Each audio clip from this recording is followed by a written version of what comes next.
Well, you're just gonna have to talk to him without. I guess so. I can't see anything. Why is it dialing? We can see you, James. Okay, all I can see is a picture of myself on this video That's preview. all right. You don't need to see that. So He's a whole lot I'm prettier to good. look at, James. Your call is automated voice messaging. It's okay as long as I can hear you. I'm good, I think. Yeah, Dave Rosen, can you hear me? Hey, Dave. Yeah, we Yeah. can hear you. Okay, good. Hey, Dave, how are you? Andy, hey, good. Thanks for getting me on this thing. Hey, Dave. Are you driving or picking apples? Well, right now, we stopped at my son's house in Grand Rapids, Minnesota. So I'm going to sit here while I have a signal and do the meeting. Okay. Yep. And then we're going to take him out to eat, hit the road.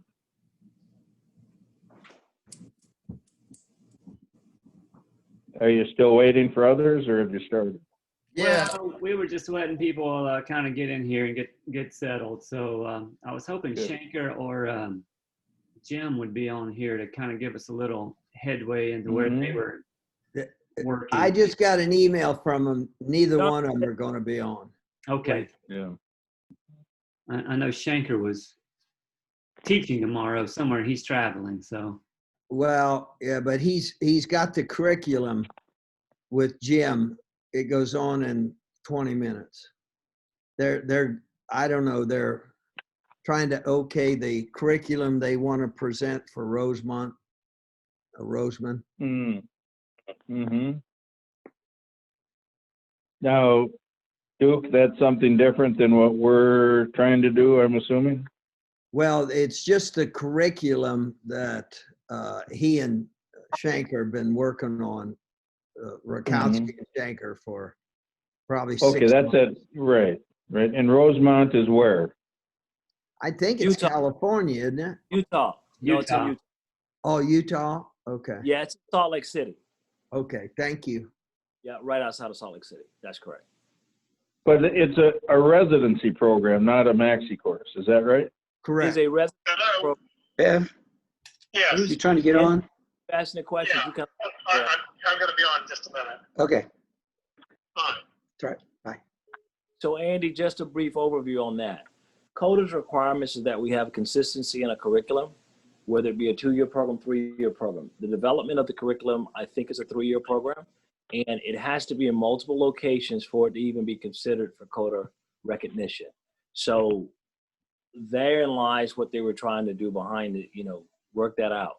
The people who are on that committee to work with this curriculum were myself, Dr. Rakowski led it with Shankar. They probably pretty co-led this. Dr. Heckney, who's at Roseman, Dr. Brant Silverman, who runs a maxi course at Utah. And we had Dr. Lacaria. Dr. Lacaria is I think he might be a high up administrator at Rosemont, but he's actually looking to be on the CODA board. And so he's serving as our advisor right now. The AAD is paying him. Bernie, what's his name again? Lacaria. It's spelled Laca. He is, once he does the appointment, he will no longer be able to advise us. So we're just utilizing him while we have him because he's one of the best people to give us advice on what it takes to be CODA approved. Hey, Bernie, can you repeat again when he can no longer advise us? At what stage of this? We don't know yet. He was actually looking to be appointed like in March, May, and April, but with COVID. Oh, to CODA. To CODA. Okay. Yeah. Yeah. I just don't think there's going to be a snowball chance in hell that CODA's ever going to approve it. I don't care how many programs we got and how good it looks on paper. The politics are against it so much from them. They will find an excuse to say it's not right. And I agree with what you're saying in terms of for what it's worth. But the reality is, if we don't meet that, that's the thing that they said that separates us right now. So once we meet that standard, right, they'll probably come up with something else. But that is very different between us right now. Yep. Yeah. And you know, with what got presented from the AID previously, from Jaime, he presented it all, he provided that. There was more than enough reasons there to make the approval, and they didn't do it. They gave reasons not to that really were addressed, and it's as if it wasn't addressed in their minds, but it was addressed.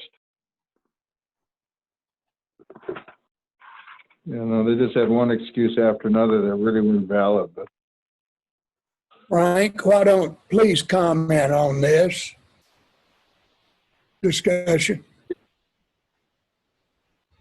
I got that was Dave Resnick speaking, and I didn't recognize that. oh, at that first. was me, David, talking. Yeah, that was Yeah. David at first. I got it, David.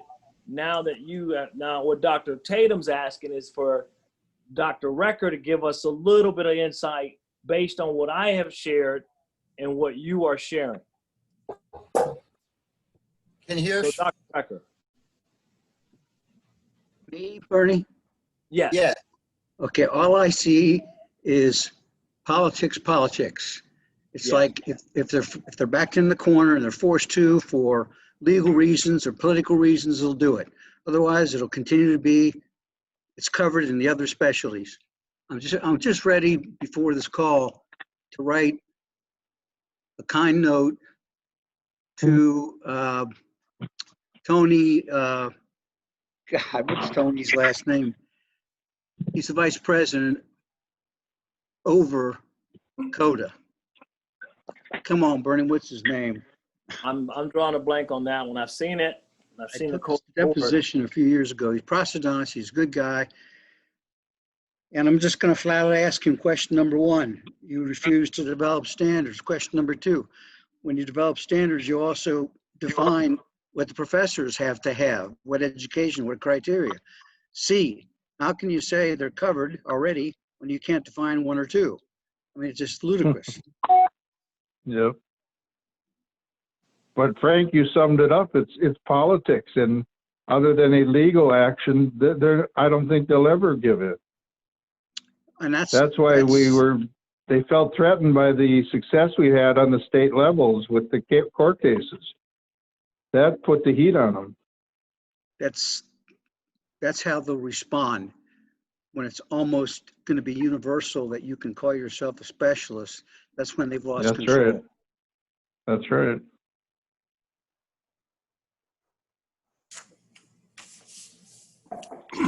we need your input on an issue with the budget. What's the difference between a salary and a stipend? Are you Great one. I have no idea.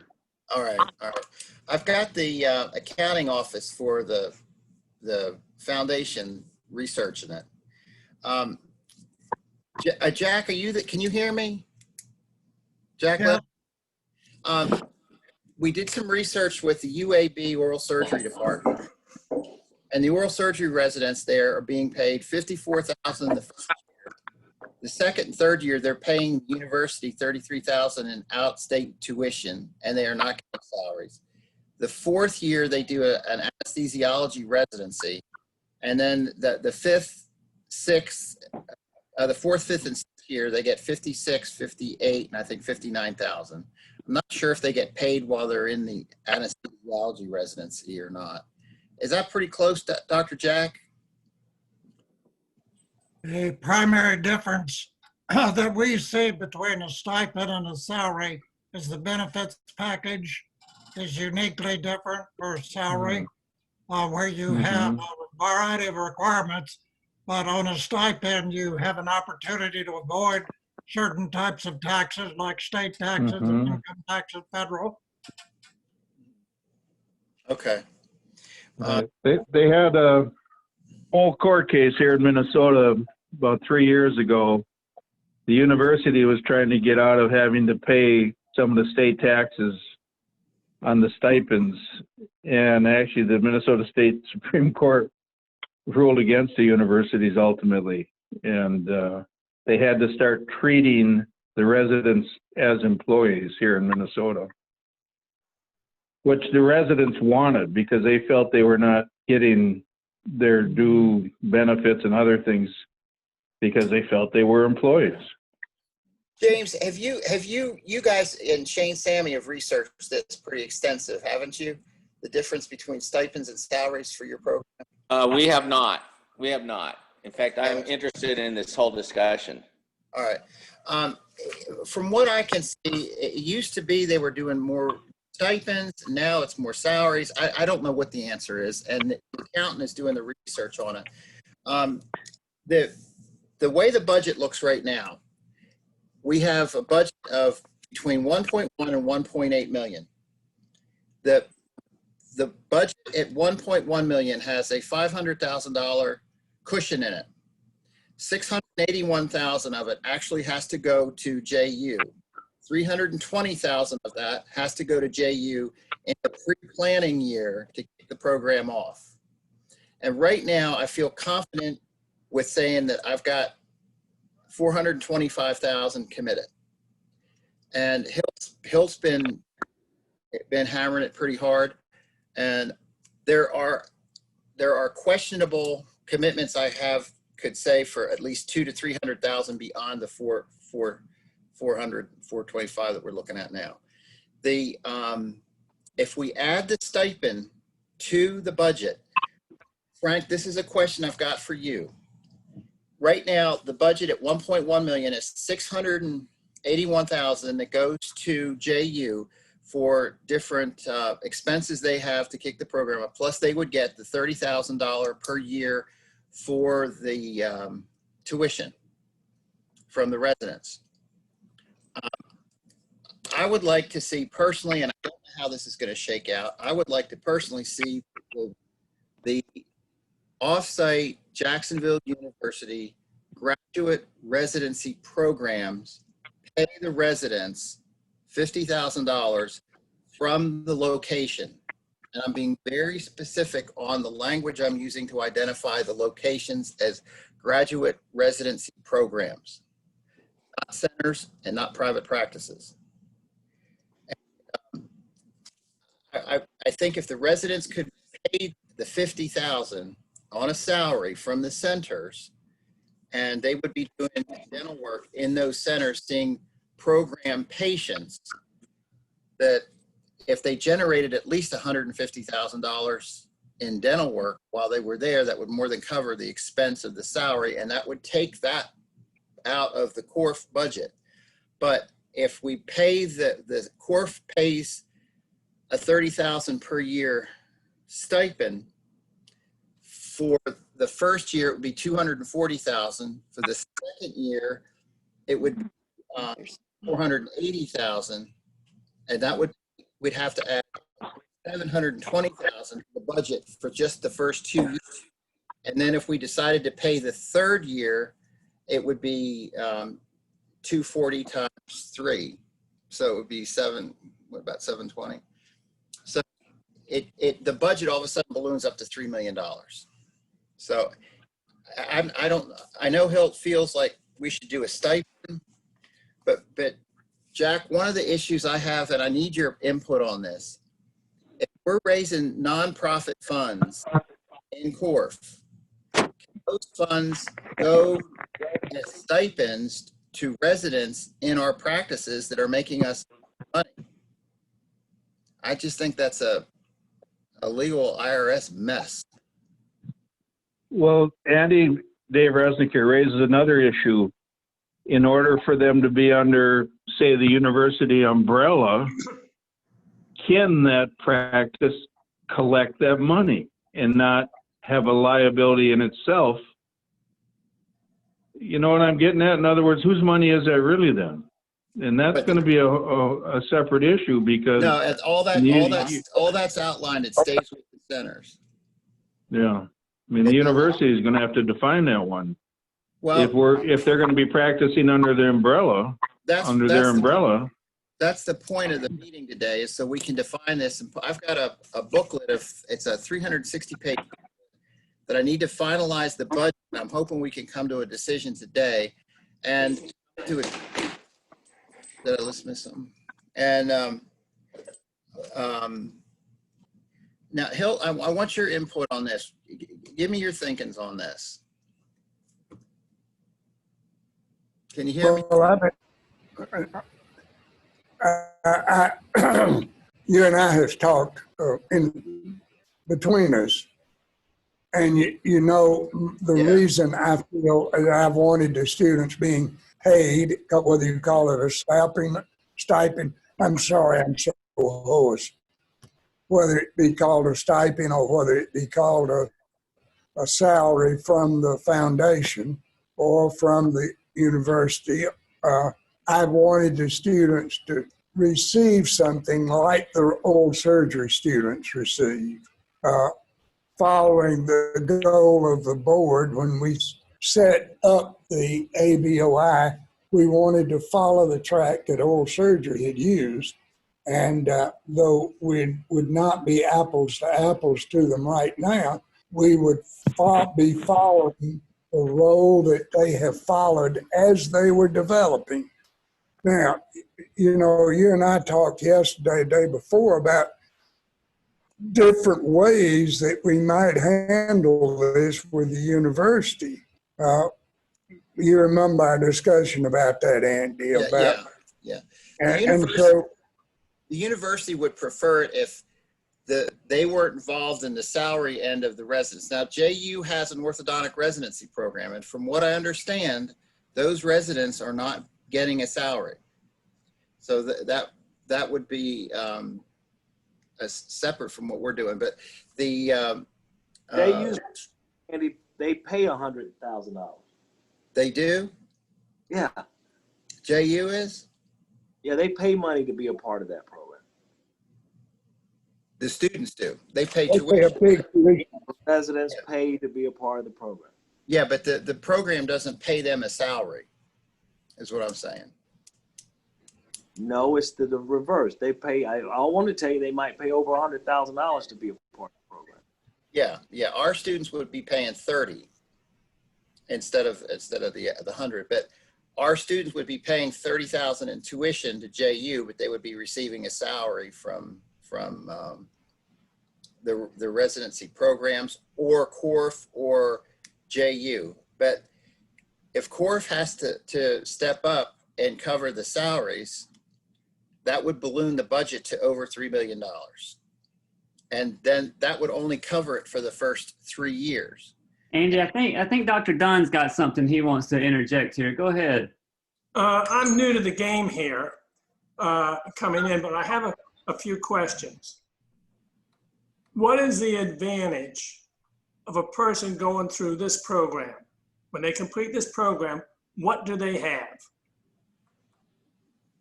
And what is their next step that they take? So if they graduate from the program and they have an MA or an MS, the next step, my understanding is they have to go take the diplomate board, which is the AAID, okay? Mm-hmm. When they get that done, then they go back to their state. And whatever the state law is regarding specialists, they have to abide by it. So what I don't see here is we're spending a lot of money to set this program up. And we have several sites where students are going to be going. Those sites, there has to be a huge monitoring committee to make sure that the courses are being taught correctly. So say for instance myself, I decide that I can take the ABOI exam without taking any course, and I might be able to pass it. I can take a maxi course. I might be able to pass it. So I don't see what the advantage is to the dentist to take this course. All right, the advantage is, Bev, is that the whole point of this is to teach comprehensive, standardized implant dentistry or deliver comprehensive, standardized implant education at the level of standards set by the AAID. And currently that's not being done out there. There is no standardization. Like myself, I had to go spend tons and tons of money at different continuing education courses to get the credentialing that I needed and the education and the background I needed to become a diplomate. If we could standardize this, it would standardize it across the country. It standardize the maxi courses. It would standardize comprehensive training. Right now, the best you can do is you can't take a oral surgery program or a PROS program or a perio program, and you can't teach comprehensive oral implantology in a 3-year perio program. You know, you can hit the high spots, but you're not going to get it comprehensively done. Well, I think that you're correct in that. And the politics at the ADA level are going to give many legal challenges and more money out of someone's pocket to do this. But I understand in principle what the standardization are, but over the years, so many members of the AID have taken maxi courses and passed the ABOI. So I think that they must be adhering to some curriculum that the ABOI uses in their testing program. But those folks that are taking that also have to practice for 7 years. I want to answer Bev. I would like to answer Bev. Okay. All right, Bev, we're going to have these students in a training program for 3 years. We're going to give them over through JU, we're going to give them a standardized curriculum of a didactic education, and they'll be tested along the way through JU, whether they are achieving the standards, passing that material. When you come to the clinical end of it, how in the world are we going to standardize the clinical training? That's what's in your mind. Am I correct? Yes. Okay. We've got a way we're going to do it. We're going to utilize an AAID GPS training concept, and that's guided patient surgeries. We're developing not a catalog, library. We're developing a library of all of the advanced surgeries, step by step, exactly like a GPS in an automobile will take you from one side of Yokohama to the other in English.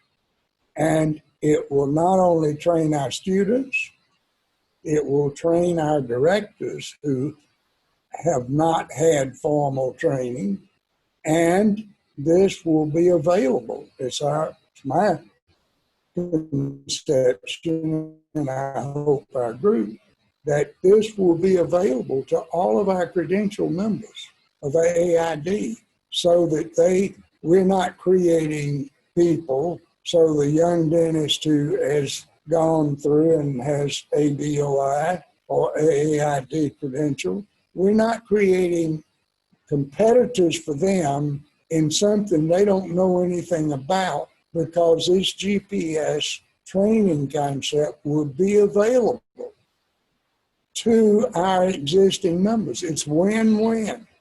You cannot train a person to do the surgical procedures that we've learned to do in a maxi course, and you can't train them except in a repetitive, extended clinical training environment, the same way a general surgeon is trained, an orthopedic surgeon, a neurosurgeon, a plastic surgeon, or a comprehensive oral implantology surgeon is trained, or an oral and maxillofacial surgeon. So I understand your question, but we have answers to that. We have thought it through. Now, I was very, 18 months ago, I was really struggling as we were working to create the proposed JU was how are we going to have 2/3 of our directors able to teach something they really don't know themselves. But through the GPS concept, and we've done this, we've developed it. I write a script for every surgery, step by step by step. We'll record it exactly that way, and then it will be utilized and taught that way. You tell the first step, you show it, the student does it. You tell the second step, you show it, they do it. You tell the third step, you show it, they do it. And you go through the entire surgery. So, and that's going to be available to our members and to our residents. So we'll have standardization across all of our programs of the advanced procedures. The things I don't know how to do, we will have to develop that by people who do know how to do it. But the things that I and Bernie and a few others know how to do, we will develop the material. And it's going to be standardized for every program. Of course, basic surgical asepsis. We have got to work with all of our directors and be sure that they become familiar with and competent within a concept of surgical asepsis. We're wet-fingered dentists, all of us. And so we don't have that unless we have worked in a hospital or we have made a dedicated effort to learn that second language of surgical asepsis. Some of us have had different opportunities to learn, some in hospitals, some in GPR programs, some in other offices that are practicing this. But that's going to be a standard that we're going to have to establish. As far as training, I talked to Jim Gibney yesterday. It was my hope that we would incorporate into the programs. In our original concept with the AAID, we were going to have the technology I don't know anything about, but the milling technology, and in a way that Jim has learned it and developed it. And we had proposed that we have a shared cost with the directors. There's none of that in here, but I hope that we have that education. But I've asked Jim Gibney to prepare basically an outline or of what each director would have to have available in his office. So that's going to entail some, for those that don't have it already, some do, some don't. But if you're going to be a director, you've got to create that ability and that expense. But it will pay for itself, so I understand from the people that utilize it. And some of you that have experience in this field can comment on this, because I have not had experience. But in Jim's own situation, in a 2-year period, he went from a lab bill of $68,000 to $1,200 or $1,300 or $1,400 in a year. He had replaced that with in-house capability. Now, Andy McConnell, you've been there and you know what he's doing. Andy Burton, have you been and seen Jim's work? I have not seen Jim's work, but I can comment. Bev, what I do think that this offers is not anything different that any other dentist can achieve on their own, other than this is a fast track. If I wanted to learn how to do oral surgery, I could learn oral surgery on my own slowly, taking course after course after course. But this program is supposed to allow me to come in and learn everything I can about comprehensive oral implantology. And it does this in a dedicated 3-year program. The Roseman has a 2-year track as well as a 3-year track. I don't think this is anything different. It's just a way to actually get it in one unit combined. You're absolutely correct that we have to have standardizations. The directors have to, the same exact things have to be taught, and a monitoring program like you're talking about must be developed and implemented to make certain that our education is true to itself. But the purpose of this is really to give young dentists, I think I'm the youngest one on here, an ability to go and learn this stuff and not have to wait till we're 86 years old to get there. Because we want to be able to deliver high quality, competent care to all of the patients that we have out there. So that's the real purpose of this program, is so that then we can also be involved with the AEID. The ABOI is just like a little piece of icing on top of the cake. But having this program allows us to do that. I just have one more question. The student that comes in and goes through the program, when he goes out, he has such, if he doesn't already have it in his office, he has such an expense with CAD/CAM technology and the CAT scan that he has to have in his office, where he can go ahead and the lab can develop everything, the size of the implants, the width and everything, and he can just go in and drop 10 implants in an hour without any problem. He's got a lot of expense that he has to set up for himself. Then he's got the marketing issue of it. And then he also has what the state or the local dental society is going to allow him what to do. So there's so much work in the end game after this that, I mean, they could end up spending $400,000, $500,000 to get their surgical suite set up and everything the way they want it, and then they've got to get patients. So that's the issue that I have with it. Well, let me address that just from a business standpoint. That's the beauty of the program we've got, Bev. We're going to have 24 separate off-site Jacksonville University campus residency programs. Those programs, there's going to be 24 of them. Those programs are going to be set up with all that technology that you're speaking of. So there's going to be 24 ABOI dentists and 24 separate ABOI centers teaching 24 residents. So that's total of 48 residents in practices that are all connected. And, you know, I'm a businessman. I mean, that's my forte. That's what I bring to the table here. You know, we can launch these kids. There's nothing preventing us from doing that. We can point them in directions. We can, you know, open up potential follow-up clinics. But right now, implant dentistry is a $6.8 billion a year international business. And there's no reason it's not going to double in the next couple of years.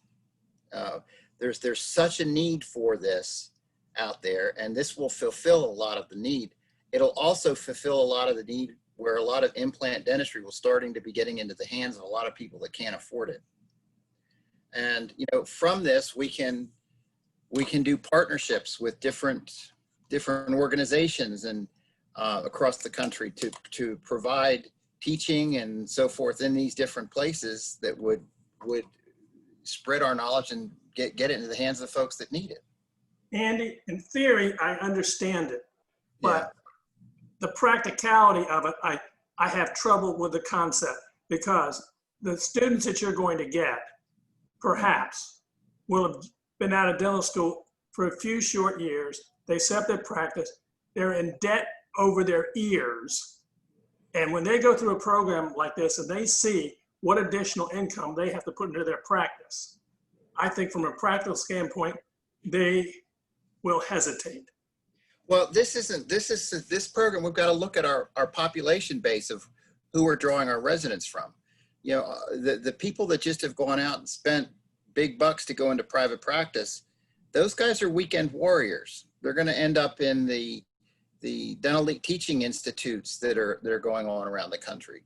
And, you know, we can collaborate with them educationally. Would also be setting the standard of what they'd be learning there, you know, educationally. But the people that will end up in this program are people that don't have that type of a financial obligation that can commit full time. The Roseman program has a dual track.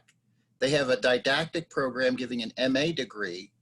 Where these people can still practice in their practices Monday through Friday, do their didactic work on the weekends and get an MA degree, or they can dedicate themselves full time to the program.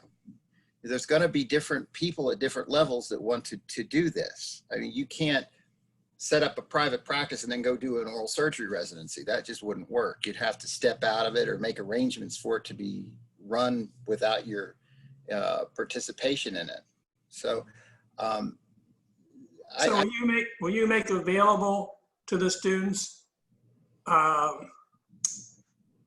besides using CAD/CAM technology, putting implants in freely by the use of, because people will go back home and depending on the demographic area that they're going to be in, if there's a poor population, they're not going to be able to charge patients perhaps as much as they would if they were in an affluent situation. Well, that's the beauty. Really know how to put implants in without using CAD/CAM technology. Oh yeah, that's all part of it. You know, teaching Hilt's Neurosab, you know, technology or philosophies of practicing and doing implant placement, you know, with bone manipulation without CAD/CAM technology. I'll be honest with you, I did a case the other day. I had half the arch mapped with XNav, and the fiducial blew off the patient's maxilla. We had to do the left side by hand, and when we took the final X-ray, they mirrored each other. So you have to be able. This I learned from Duke Heller. You have to be able to fall back on your surgical skills, right, Duke? Yeah, you never know when one of these CAD/CAM splints is going to break. Hey, Andy, I'm going to interrupt you for a second. Dr. Dunstan, I think you wanted to address something there. Would you go ahead, please? Yeah, you lowered my hand for me. Did you lower it? Yeah, the thing I wanted to share with Bev was that, Bev, a part of this is you ask a great question. They've given you a background in curriculum. Hilt's gone through the extensive differentiation and how they laid out the program. But I think a little bit of this is also that the recipient of this program comes out with a residency and it positions them to be looked upon as a specialist in oral implantology because they've had standardized curriculum in a residency program to be trained. So they're not going to be a dentist with an extraordinary background in education, but yet they're going to be an oral implantology specialist. They're going to have that distinction. They challenge the board and then they become a board certified oral implantologist. You get the difference though, Bev? Yeah. I think what the AID afforded me is the opportunity where I look upon myself truly as a person. I have a residency in implantology from Loma Linda University. I did it in a very similar manner, like an executive program. I spent 1 week a month for 3 years. AID gave me that platform. So when I'm challenged in court and I show that credential, the oral surgeons are not the specialist. I am, and I've been there, where an oral surgeon challenged me in the city, in Atlanta, where we don't recognize the board. But the lawyer said, well, actually, he's the specialist. You're not the specialist. So what his thoughts are and what he's saying actually has more credence than what you're saying, because I proved to them what they are doing, what this group is doing right now. I proved to them my curriculum is dedicated to what we're talking about, not the fact that this person who challenged me finished oral surgery and they didn't even have implant dentistry in their residency program. So I even when understand. court, I want. So there is the precedent. Now, I'll also tell you this. For me to set up my practice 10, 13 years ago, cost me $500,000. And I have subsequently purchased a $200,000 unit and a $50,000 digital capture unit. I don't even have the milling unit. I outsource that now. I send it to labs. But what you're talking about in terms of economics, that's just the game right now, Bev. You know, it's just the nature of it. So anybody interested in doing what we do at the level they do. Now I can share this with you. When I looked at purchasing Gibney's outfit in terms of his, it was $80,000. That was about 4 years ago. Now it's probably about $40,000. So it's come down. It's half the cost. But the savings to doing STL digital dentistry from a lab standpoint will pay for itself in a year. And after that, you're in the black. So what the vision associated with what they're doing is unprecedented, has been done before, but it's now been structured for modern times. The digital component is going to be so great because it's not just what Andy's talking about, which is surgical placement of implants, is designing and milling the final prosthetics within your lab where you have total control. And I'm saying control from a quality standpoint. I had a 4-unit bridge, and I'm not going to get there, but the cervical third of the 4-unit bridge lacked the integrity that I wanted it to have in the contours. All we did was go to the computer, modify the cervical third, and just hit send, and we milled it again. And I got it the next day. So this is great for these students. And the student that wants this is going to be the best in this space in implant dentistry, and from that matter, comprehensive restorative dentistry. The other, let's see if So it's the program- residency distinction Oh, that sorry. okay? Yeah. And we hope with Frank's assistance and others that we force CODA through the politics, overcoming the politics, to recognize oral implantology as a specialty through the use of these programs being prevalent. It's like getting a perio resident, you know? But we're just not doing gums. We're doing implants and reconstruction. Thank you for that, Andy. One Okay. of the things at the top of my head that I'd like to add to this is that we're going to have eight programs the first year, 8 the second, and 8 the third. That's what the model is right now. But the programs will be in different locations. Like if Bernie has one down there on 14th Street in Atlanta, the type of implantology that's going to be done there is going to be very different than the implantology I'm going to be having up here in Kingsport, Tennessee at the foot of the Appalachian Mountains. But these kids will all be connected with each other digitally and didactically on a daily basis. They will be knowing what the differences are all over the country. And I think that's the diversity of the different types of implant dentistry that we're doing, and we can expose these kids to, is something I wanted to address that you'd brought up. So. But you know, let me speak again. Bev, and everything James, we've talked about James, we need you really, to use the technology to raise your hand, okay? That's what happens when you get these Oregon guys on the call, Bird, and they don't use technology the way we want them to. I'm messing with you, James. We love you. But you got to unmute yourself, buddy. James, you got to unmute yourself.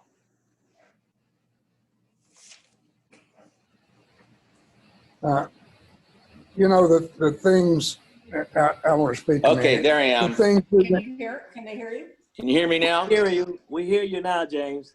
Good. Okay. I just like to point some things out to you, Bev. And Frank can inform us a lot better about all of this, but we testified at the Oregon legislature. They changed the recognition of specialties in Oregon to try and get around what was happening in all the different states that we've been successful in suing to have them recognize implantology as a specialty. They changed it so it's no longer specialties recognized by CODA, but that you have to have university credentialed programs, and they have to be 2 or 3 years in length. So if we put this together, we should meet those requirements. We should still go after Oregon on a legal basis with the AAID because we will win, and we can do that at the Ninth District Court of Appeals in California. And if that happens, then we win just like we did in Texas. You have 2 Court of Appeals. And if we don't win, it'll have to go to the Supreme Court because of the decision in Texas. And I'm sure we'll win. That would take care of a big deal, because at that point, the other specialties won't pursue it. The reason that it happened in Oregon is that nationally, OMFS and Perio and other specialties all put money and the legal effort into getting this done in Oregon. So we can still do that, and we should do that. Secondly, the way you get this whole program to work is you get patients, and you get patients who need implants, and you get patients who want to save their remaining teeth, and they want to be comprehensively restored. I've been doing radio marketing for the last 5 years. I've spent $300 and almost $50,000 now, and I've made much more than that. I mean, it's been very profitable. In fact, I'm getting so busy. A lot of my patients who are low income, they've gone to the teeth in a day places. They've been told there's no other option than to remove all their teeth and to chop all their alveolar bone away and to do all on 4s. They find me because of my radio advertising, and I see at least 1 a day. I have more than that call every day. You can do this radio marketing, and you can bring in the patients for these residency programs. I've been working with the AID, Marilyn Mages, and other people, and Carol Niger's marketing agency, and they're now talking to my radio marketing people. And they can do this through any of the media companies out there. They can do it with television companies, but people don't know where to go. They have no idea who can deliver high quality comprehensive implant dentistry, and they're hungry for it. And you don't have to make it so expensive they can't do it. You can put them together and deliver CR occlusion over time, over 2 years, over 5 years, over 10 years. You can do it 1 quadrant at a time. You just have to understand occlusion, prosthetics, perio, endo, oral surgery. The other specialties have not put it together. They can't deliver that care. That's what this is really all about. Well, let me add to this thing. The last few minutes, everything we've been talking about was CAD/CAM work or implant placement. What we haven't talked about is we're going to train our surgeons to be surgeons and to reconstruct the atrophic or the traumatically destroyed mandibles and maxillas. We're going to teach them how to restore them back, in most cases, to a normal state so that you can put the implant in correctly with normal, healthy tissue around it. And going back to what Andy Burton said about you can learn this piece by piece. I really don't think you can. I don't think you can be a neurosurgeon taking postgraduate courses. And the complexity of what we're doing and the surgical aspects of rebuilding mandibles and maxillas, I don't think, except for a very small percent of exceptional people. And I know Joe Pedrosa is an exceptional person. Some of you are exceptional people, but that is not what is normal. I've been in this field now of dentistry for 68 years. And I know that it is because I've taught, I've worked with students, and I know that out of 100, there might be 1 or 2 that might have the ability or the capability to pick up what Andy Burton. Now, Andy Burton says that, yeah, because Andy Burton could do that. But there are not very many people like Andy Burton or Carl Mish or Joe Pedrosa that can master these skills. without repetitive, hands-on training in a standardized way to make a plastic surgeon, a neurosurgeon, a vascular surgeon. We need that. We need the training that a residency gives to produce the person with those skills. Bev, I hope you understand what I'm talking about. Hilton, You and I'm from a generation ahead of you, before you. And I know I've come dentistry. I don't have any training. And just by God's grace, I've been able to make enough mistakes and understand why I made those mistakes and survived them and figured out solutions that I have survived. But you cannot train, you can't do that today in today's world. You couldn't repeat the track that I have taken. You could not make the mistakes that I have made and survive. The no, I shark. understand. Thank you. But I and others have learned how to do things that nowhere else in the world or nowhere else in this country can they be done. But we can train a multitude of people to do these, but it's going to take graduate education on a full-time basis to do it. And I believe that with all of my heart, and with 68 years of dentistry background, dental school and dentistry background, and teaching. You know, I have spent a high percentage of my life teaching, and you get so frustrated most of the time how little you get through when you're trying to teach, or how little you're understood. But thank God there are a few Andy Burtons and a few Joe Pedrosas and a few Carl Mishes that make it all worthwhile and make the possibility to bring the Bev Dunns and the Hilt Tatums and other people with lesser skills and these very exceptional people up to a point that we can do those things. I'm not skilled. I've had a good mind, but by the grace of God, I've survived and I've learned to do the things I do. But we have people with great skills, and some of them are here, and Andy Burton is one of them.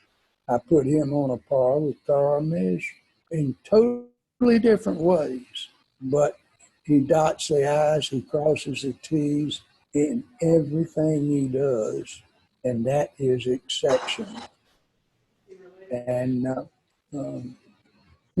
I'll shut up. I've talked too much now. But I believe wholeheartedly in what we're doing. I think we're going to positively affect millions of people in the future by elevating the level of implant-related treatment. We're going to have millions of patients who will have a better quality of treatment, fewer complications, overall less cost, because not for just the people we train, the whole tide of level of education is going to improve. A lot of this stuff that's being done today that is going to mutilate people in the long term, that will become unacceptable when there is quality education supporting the way things should be done. So oral surgeons are going to get a lot better. Periodontists are going to get a lot better. General dentists are going to get a lot better. Everybody doing parts of our treatment are going to learn to do them better because of the comprehensive level of education we're going to create. Now, a few times in life, anybody ever has an opportunity that they may affect positively millions of people. And those of us on this call right now have got this within our hands if we do it successfully. We won't personally benefit from it. Hell, I won't even be here. Or you may not, Bev. maybe 8 years old. But That's right. I'm not going to benefit. I suffer more. But you younger guys, you're going to see the fruits of the fruits. We're not planting acorns for oak trees, friends. We are planting acorns for redwood trees. For those of you that ever been to California and stood in that Muir Woods and looked up at those redwood trees, that's the closest I've ever felt to God in my life. And we're planting acorns that will grow redwood trees in our field and for mankind. Grab it, take it, and make it work. You guys are going to do it, not me. Okay. Thanks, Hill. Hill, shut up. I talk too much, but I feel so passionate about this. I cannot keep my mouth shut. As all of you know.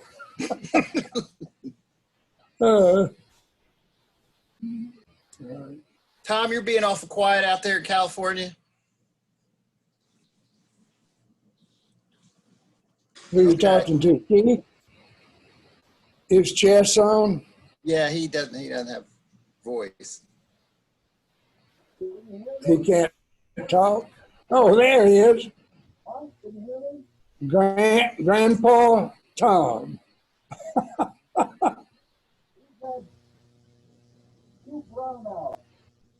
We've lost electricity twice. It just came back on a little while ago. Done it on my iPad. Sorry.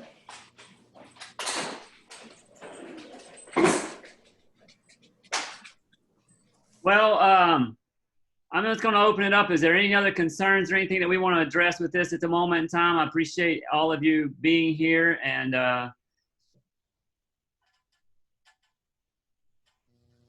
Well, Andy, is it possible to wrap up any of the things that you put in the bulleted items?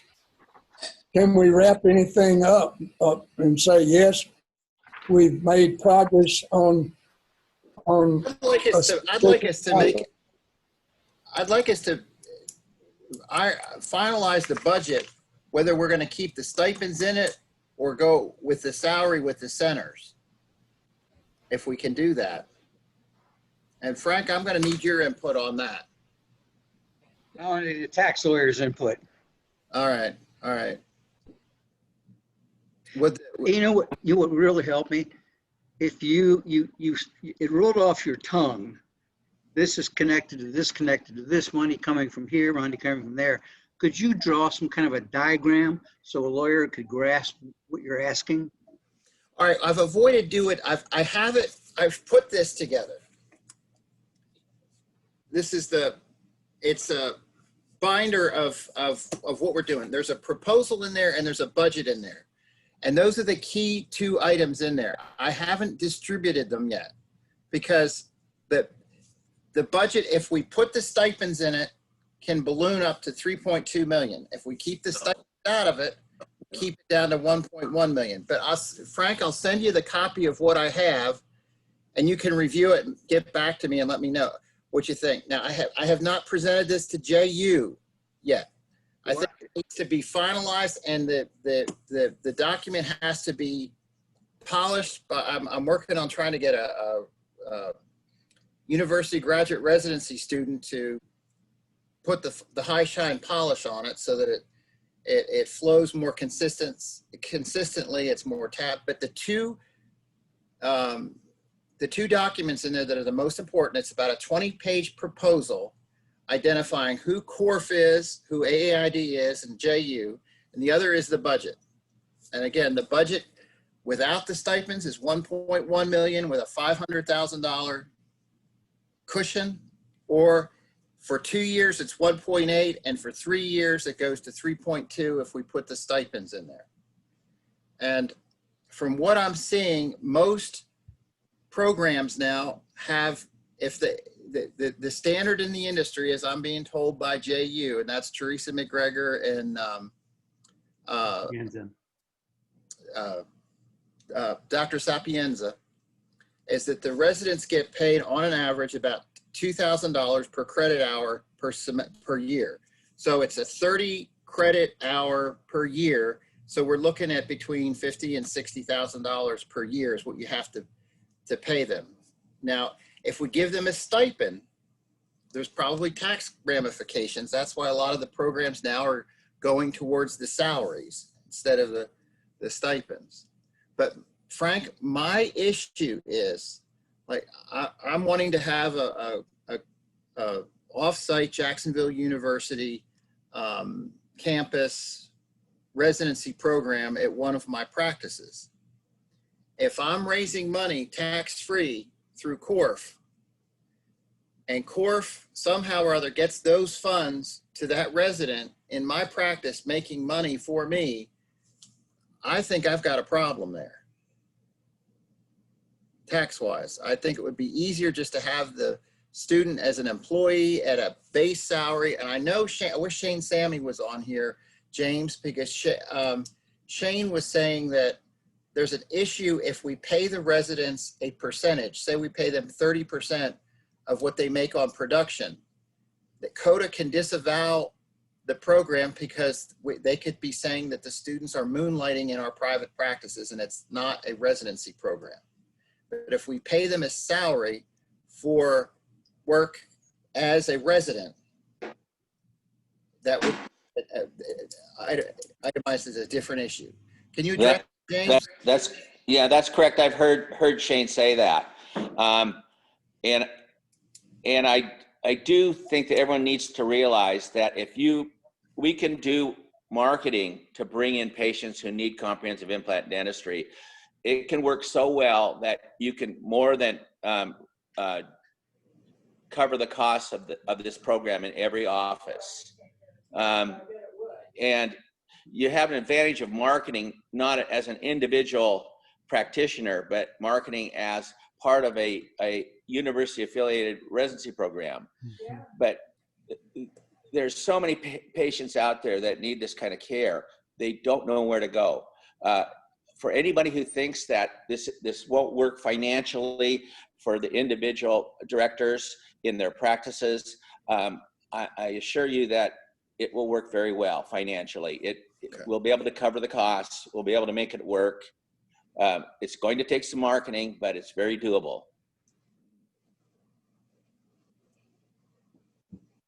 Okay, hey Frank, if I'm understanding you correctly though, you are requesting that we kind of give you a little diagrammatic flow chart of the money so that a lawyer could kind of look at that and a tax advisor could scan that over to make sure that what we are doing is above the board and in the clear.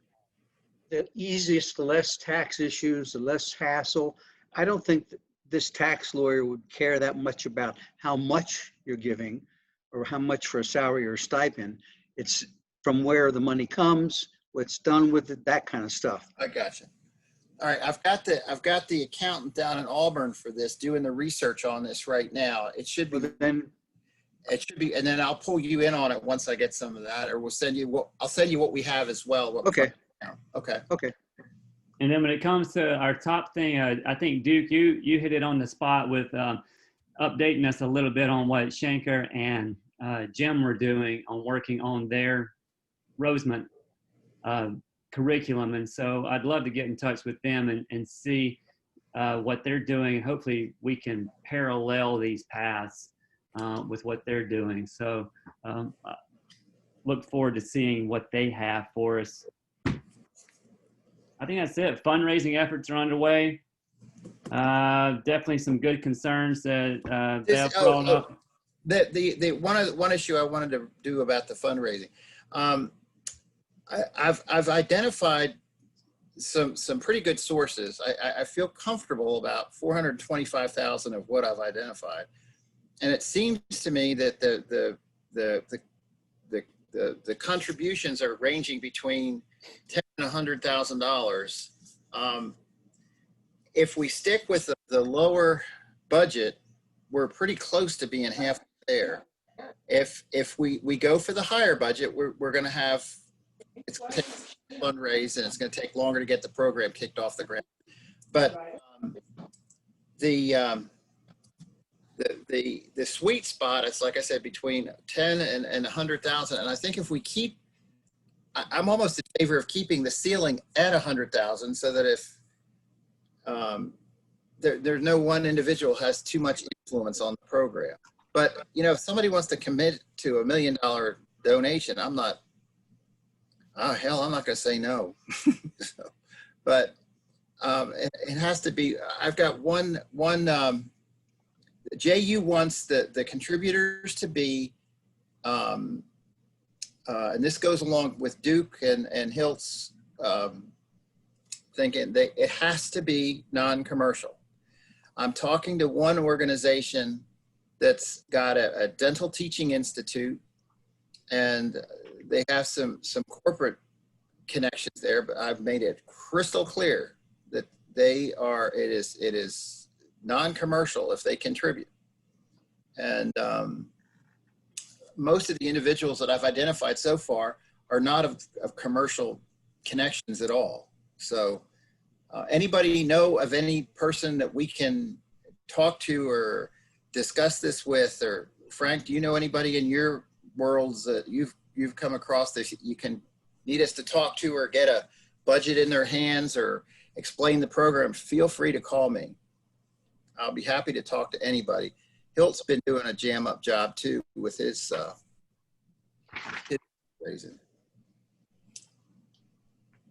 Well, let me make a comment, Andy Burton here. I want us to really put in perspective the fact that we're talking about starting the program July 1, 2021. That's 10 months from now.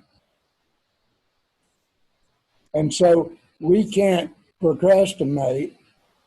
We can't wait another month to talk about it some more. We've got to finalize our plans and put it into a formal state so that we can talk to people in specifics and not in an unknown. Now, you know, most of you saw the thing I sent out to you last week about having levels, foundation, donor, and a gold, silver, gold, platinum, diamond. But things like this, we need to make this, you need to make it. An outsider just talking. You need to make some decisions about some things like that so that when you do talk to people, you can speak authoritatively. And then we need to have our, not a month from now, but we need to strive a week from now, 2 weeks from now, to have some conclusions to some of the things we're talking about. The information Andy McConnell's talking about what about the stipend or the salary? What we need to get the answers that we need from an accounting or tax source so that we can make decisions in a week's time or 2 weeks' time, not a month's time. We can't wait till the first of the year to put it all together. What's the Hilt, the time frame, the time framing part of this document? This document has a memorandum of understanding between COIRT, AAID, and JU. And I think, isn't that the one that has to be signed by the end of the year, Hilt? And we have to have our $320,000 ready to go by the end of the year. Absolutely, but we need, in talking to people, we need to have definite plans and not, yesterday I spent all day on the phone with people, talking to them. And I think I talked to 12 people. 10 of the 12 were donors. I don't know their amounts, but someone want to know, you want to be specific of what you're telling them or what they are agreeing to. And it's your group right here on this call. You're the ones that got to make those decisions and bring them together. And Andy, you need to try to bring this thing basically in a week, try to get these answers and come back with what your recommendation is. So, you know, maybe I'm suggesting to you, you have a meeting a week from now to see where you stand then. This program, is he there? Bill, Yeah. can I go after Jerry Nizdick yet? You gonna cut me loose? Well, you know, as I've thought about it, you're the one that needs to do it, not me. I didn't know you had that relationship. But I think, Damn it, I've been telling you that for weeks. no, you didn't. Tell his first implant. Well, you didn't tell me that until this week. Well, last week. You're a week No, behind. hell no. Give him hell, Tom. Give him hell. But I understand and I agree with you 100%. But I think that the knowledge, and let it sink in that he's the Gershkoff recipient and that you and were instrumental and others in making that happen. And then you go after him. All right. Believe me, I'll give him a blowjob if I have to. Oh, Lord. You know him better than I do. So You're damn right I know him. I know him real well. Okay. But That's passion, Tom. Hey, you do what you got to do, guys. Well, I'm naive about those things. Last person I said that to was federal judge. What's your name? Yeah. Harris. All right. So, I mean, that's our potential diamond donor, fellas. You got I that didn't right. want to say anything about it. I'm going to start at $1 million and then he can wheedle me down. Yeah, well, but whatever. But I think y'all need to decide, are you going to use this? Are you going to use this designation? So when you talk to people, you're talking about them. What are they going to be? What kind of donor are they going to be? What level? So maybe y'all plan to decide that by next week. You talk next week, you try to make a decision about how the residents are going to be treated financially as far as stipend or salary, and what the levels of donation will be. And let's see, what's a week from now? What day of the month is it? 19th. Or wait, 20th. Okay, I'll still be in America next week. I know Bernie, I'll be here. Bernie, who's down there? Bernie, who's down there in Atlanta that we can hit up? Bernie? Like we can. Ed Mills, you got to hit up Ed. Oh, I'll call you on that one. Edward! If his divorce didn't clean him out. I say nothing. I know nothing. Bernie, Okay. Bernie, who else down there? Do you know of anybody I could talk to? Somebody at Emory. We gotta stop buying them, they're making us fat. Have a piece of fruit instead. I don't know where he went. He'll just to follow up with you right there. At least the foundation, the board members of the foundation did talk about your tiered giving, and everybody was on board with that and has already approved that.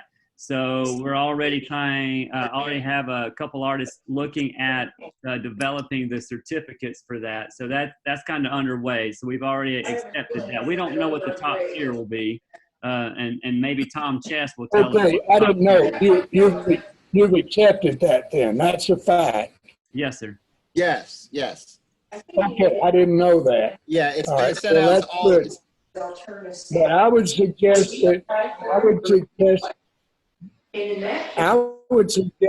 you meet again in a week and we start trying to tie up a lot of these things we've talked about. All right, sounds Yes. good, Hill. We Sounds can like do a it. plan. We'll do that, and the tax ramifications, I think, is the next most important step to make us be able to confidently move forward with donors as well as residents and prospective clinic directors. So I think that the tax and the legal ramifications that are going into this are very important so that we can speak clearly. So Okay, and let me add this. Jim Gibney is working on It's a gonna happen, document. boys.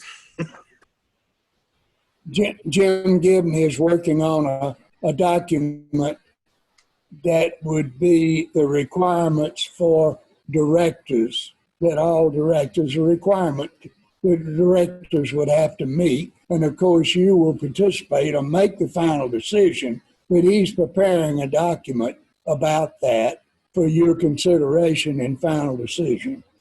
Okay, that's great. Okay? All right, thank y'all.